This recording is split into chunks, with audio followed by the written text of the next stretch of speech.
Simple formula school days ಅಲ್ಲಿ ನೋಡಿರ್ತೀರ ಅನ್ಸುತ್ತೆ, ಕೆಲವು ಕಡೆ ಹೇಳಿರಲ್ಲ, ನೋಡೋಣ. ಡಿವಿಡೆಂಟ್ ಈಕ್ವಲ್ಸ್ ಡಿವಿಷರ್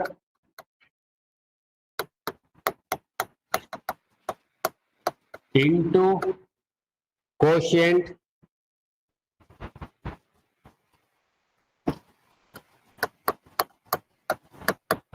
ಪ್ಲಸ್ ರಿಮೈಂಡರ್ ಅಂತ. ಸೊ ಮೊನ್ನೆ ಕ್ಲಾಸ್ ಮಾಡುವಾಗ ಲಾಸ್ಟ್ 2 ಕ್ವಶನ್ ಮಾಡಿಸಿದೆ, ಅದು ಸ್ವಲ್ಪ ನೀವು ಕನ್ಫ್ಯೂಸ್ ಆಗಿದೆ. ಇದು ಅರ್ಥ ಏನು ಗೊತ್ತಾಗ 20 ಅನ್ನೋದನ್ನ 3 ಡಿವೈಡ್ ಮಾಡಬೇಕು. ಇದು ನೋಡಿ 20 is a dividend, 3 is the division. 3 ಭಾಗಿಸಿ, ಯಾವ್ದನ್ನ ಭಾಗಿಸಿ ಅದು ಡಿವಿಷನ್, ಯಾವ್ದ್ರಿಂದ ಭಾಗ ಆಗುತ್ತೆ ಅದು ಡಿವಿಷನ್, ಡಿವಿಡೆಂಟ್. 3 6 times 18 ಎಷ್ಟು ಉಳ್ಕೋತು 2. ಇದ್ರ ಅರ್ಥ ಏನಂತ ಹೇಳಿದ್ರೆ ಇದು ಕೋಶಿಯಂಟ್, ಇದು ಡಿವಿಷನ್. ನೋಡಿ ಡಿವಿಷನ್ ಎಷ್ಟು 3, ಕೋಶಿಯಂಟ್ ಎಷ್ಟು 6 ಪ್ಲಸ್ ರಿಮೈಂಡರ್ ಎಷ್ಟು 2.